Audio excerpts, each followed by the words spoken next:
तेजी हो या मंदी, बाजार की और सच्चा नजरिया। छोटे इन्वेस्टर्स के फायदे को ध्यान में रखते हुए शेयर, फॉरेक्स और कमोडिटी बाजार। Dilip Dawda, IPO analyst. Colonel Ajay, astro money guru, father of financial astrology. देश के हर कोने से एक्सपर्ट की सलाह। अहमदाबाद से प्रकाशित होता हुआ आर्थिक साप्ताहिक द इकोनॉमिक रेवोल्यूशन।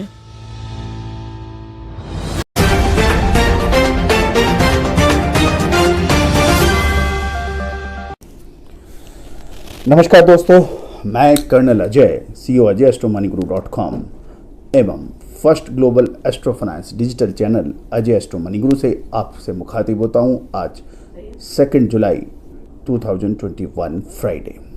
दोस्तों, इस विशेष एपिसोड में हम चर्चा करने वाले हैं अगले सप्ताह क्या संभावना बनेगी 5 जुलाई सन 2021। याद रखिएगा, शेयर बाजार, कमोडिटी बाजार या फिर एग्रोजीन्स या फिर करेंसी बाजार के अंदर यदि आप अग्रिम अनुमान लगाएंगे, अग्रिम आकलन करेंगे और यदि वो सही है तो निश्चित माने आप दूसरों से आगे चलेंगे। फाइनेंशियल एस्ट्रोलॉजी हमेशा से ही आपको अग्रिम आकलन, अग्रिम विश्लेषण करने में सक्षम है और हम लगातार आपको हर सप्ताह अग्रिम अनुमान देते हैं जो कि काफ़ी हद तक सही साबित होता है। सबसे पहले हम चर्चा करेंगे ग्रह स्थिति पर।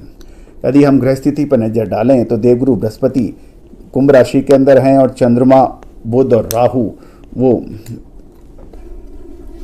वृषभ राशि के अंदर विचरण कर रहे होंगे। मंगल और शुक्र कर्क राशि के अंदर है और सूर्य मिथुन राशि में है और शनि वक्र अवस्था के अंदर मकर राशि के अंदर है।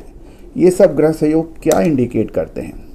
दोस्तों याद रखना, फाइनेंशियल एस्ट्रोलॉजी के अंदर कुछ ग्रह बहुत महत्वपूर्ण होते हैं जो बाजारों की दिशा और दशा निर्धारित करने में अपना अहम रोल अदा करते हैं। प्रत्येक ग्रह अपना अहम रोल अदा करता है। चंद्रमा राहु के साथ है, बुध वहाँ विराजमान है, अद्भुत सहयोग बन रहे हैं। दोस्तों, सबसे पहले मैं आपको चर्चा करूंगा स्टॉक मार्केट पे क्या होने की संभावना है, उसके बाद कमोडिटीज और फिर एग्रोजीन्स के अंदर क्या संभावना बनेगी। सबसे पहले स्टॉक मार्केट। जैसे आपको याद होगा, हमारे पिछले 2-3 एपिसोड में तुषार जैन द्वारा भी आपको अग्रिम विश्लेषण कर आपको आकलन दिया था कि निफ्टी के अंदर वॉलेटिलिटी जारी रह सकती है। एफआईज लगातार बेच रहे हैं, डोमेस्टिक इंस्टीट्यूशनल बायर भी कुछ बाइंग कर रहे हैं, लेकिन डिस्पैरिटीज है। और एक महत्वपूर्ण चर्चा मैं स्टॉक मार्केट में ये भी कहना चाहूँगा, पिछले कुछ महीनों से एक अद्भुत सहयोग देखने को मिल रहा है। वो सहयोग है domestic institutions and foreign institutions का लगातार पार्टिसिपेशन रिटेल इन्वेस्टर्स के मुकाबले कम हो रहा है। रिटेल इन्वेस्टर्स इस समय सबसे अधिक पावरफुल और मजबूत नज़र आ रहा है इन्वेस्टमेंट के जरिए। और यदि आप देखें, ये एक बहुत अच्छा हेल्दी साइन है जब आम इंसान स्टॉक मार्केट में इन्वेस्ट करने पे आता है तो निश्चित माने वो एक अच्छा हेल्दी साइन है। यद्यपि एफआईज और डीआईज बाइंग और सेलिंग के अंदर अपना स्थान रखते हैं और बाजारों की दिशा और दशा निर्धारण करने में इनका बहुत महत्वपूर्ण रोल होता है, क्योंकि ये एक साथ बड़ी संख्या के अंदर बड़े अमाउंट के ऊपर ट्रेड करते हैं।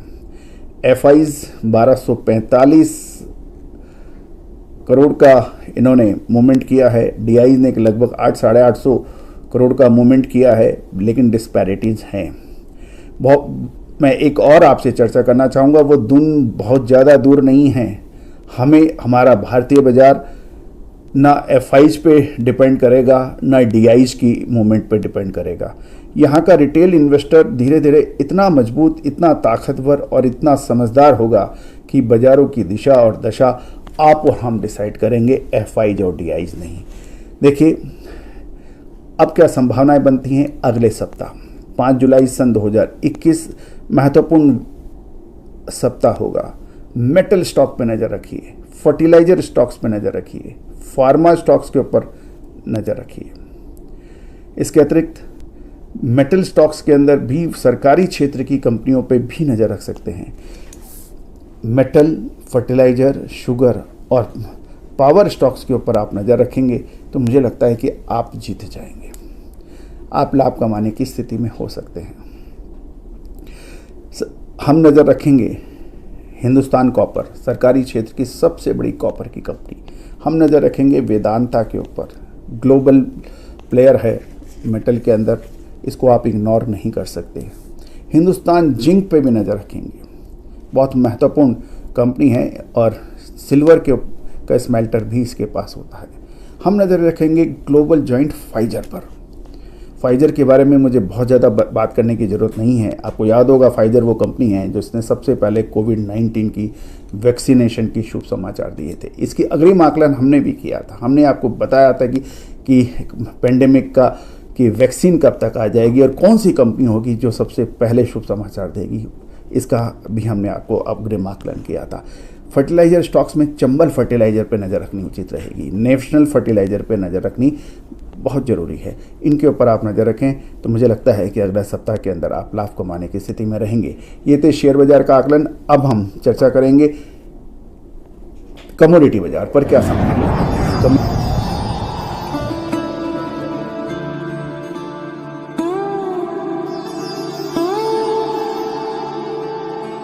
कमोडिटी बाजार पर क्या संभावनाएं बनती है। कमोडिटी बाजार के अंदर कॉपर के अंदर मुझे बहुत अच्छा मूवमेंट नज़र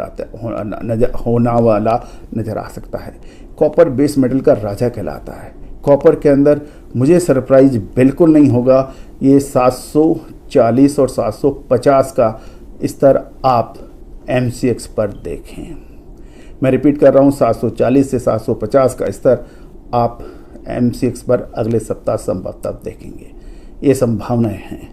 इसके अतिरिक्त गोल्ड के अंदर भी मजबूती की संभावना नज़र आ रही है। 47,238-40 का भाव फ्राइडे को चल रहा है ये वीडियो रिकॉर्ड करते समय, और इंटरनेशनल मार्केट में 1777 US डॉलर का लेवल है। मुझे लगता है कि ये 1790 और 1800 के लेवल यदि अगले सप्ताह टच करें तो कोई बहुत आश्चर्य वाली बात नहीं होगी। ये था नॉन एग्रो कमोडिटीज़ के ऊपर हमारा अपडेट। अब हमारा एग्रो कमोडिटीज़ के ऊपर क्या संभावनाएं बनती हैं।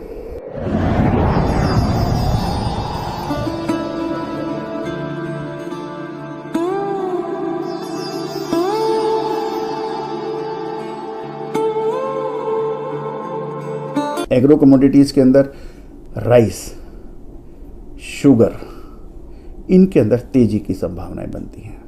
राइस शुगर के ऊपर आप नज़र रखें तो मुझे लगता है कि इसके अंदर तेज़ी बनेगी। इसके अतिरिक्त यदि हम देखें वीट के अंदर भी बड़ी मजबूती की संभावनाएं बन सकती हैं। तो दोस्तों, ये मार्केट 360 डिग्री आकलन हमने आपके सामने प्रस्तुत किया है। आपने अभी तक ये चैनल सब्सक्राइब नहीं किया है तो प्लीज़ इस चैनल को सब्सक्राइब अवश्य कर लें ताकि हम टाइमली नोटिफिकेशन आपको दें। याद रखना, फाइनेंशियल एस्ट्रोलॉजी हमेशा से ही दूसरों से हमेशा आगे रहती है, प्रथम रहती है हमेशा, और it is always first, always and every time. All the very best, good luck, happy trading.